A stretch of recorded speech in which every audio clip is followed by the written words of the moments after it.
This is Capital Insider, taking you inside politics, policy, and government in Oklahoma. I'm Logan Layden, in for Dick Pryor for this edition, with Quorum Call publisher Sean Ashley. Sean, the legislature has moved from hearing bills in committees to considering them on the House and Senate floors. Were there any surprises during the first week of floor work? Yes, there was. The House met until 10 p.m. Wednesday night, and during its evening floor session, amended a bill that would have limited the number of public school instructional days that also could be used as professional development days.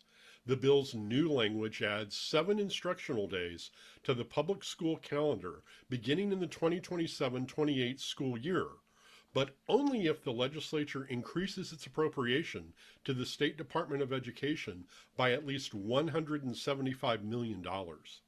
House Speaker Kyle Hilbert is the author of the amendment and said it reflected work with a number of stakeholders who endorsed the language.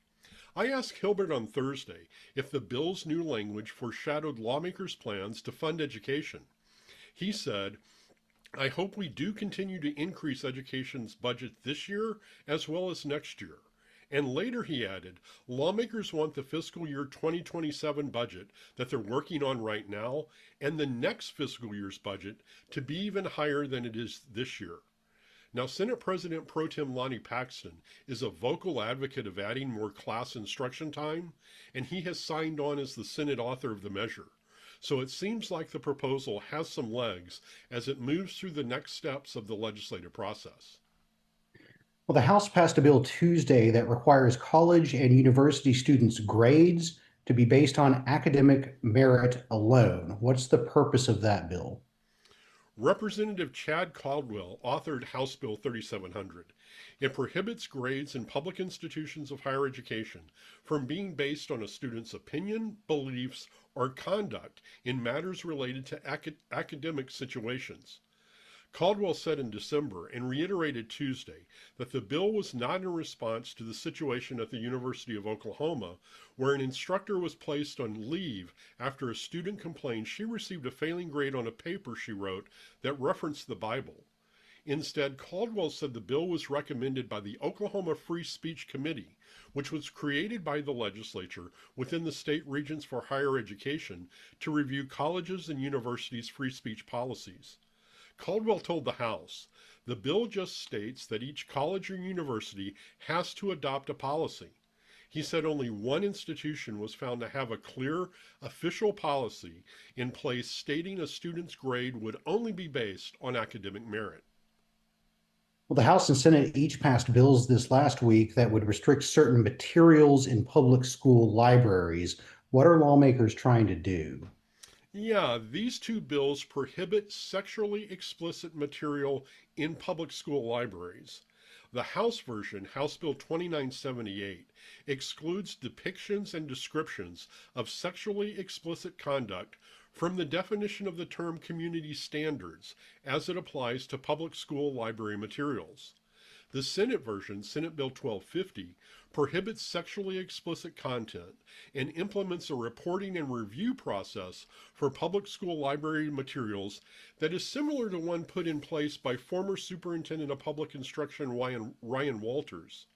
Those rules were deemed invalid by the Oklahoma Supreme Court because they conflicted with the existing community standards language in statutes. Proponents of the two measures said the purpose of the bill is to keep sexually explicit material out of those school libraries, but opponents argued determining what is sexually explicit can be subjective rather than objective, and even suggested that some parts of the Bible might be considered inappropriate. Both bills passed their chambers and now head to the other chamber for possible consideration. If they continue to move forward, the language in the bills will need to be reconciled, probably in a conference committee later in the session. Well, the Board of Equalization met 1 month ago to talk about budget numbers. Lawmakers will have around $500 million less to spend this year than they spent last year. What are we hearing about the budget? Not much, at least not yet.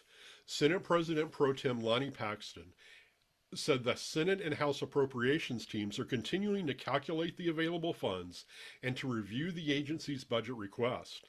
He told us on March 6th, for example, that the Senate budget team was meeting at the Capitol on Sunday, March 8th, to dig through some of those numbers. And he said Thursday he feels like they are about 2 weeks ahead of where they were a year ago. House Minority Leader Cindy Munson and Senate Minority Leader Julia Kurt noted conversations have been taking place for the past months, but legislative Democrats have not been part of those discussions, and they have not been updated on where things stand. I guess you might say it's a $12 billion puzzle that needs to be put together, and there's still a lot of work to do to get it done. What's coming up in the week ahead? Spring break. Lawmakers will meet just Monday and Tuesday, and then take Wednesday and Thursday off so they can spend time with their families while most schools are out for spring break. Well, for more information, go to quorumcall.online. You can find video of Capitol Insider segments on the KGOU YouTube channel. Audio and transcripts are at kgou.org, and look for Capitol Insider where you get podcasts. Until next time, with Sean Ashley, I'm Logan Layden.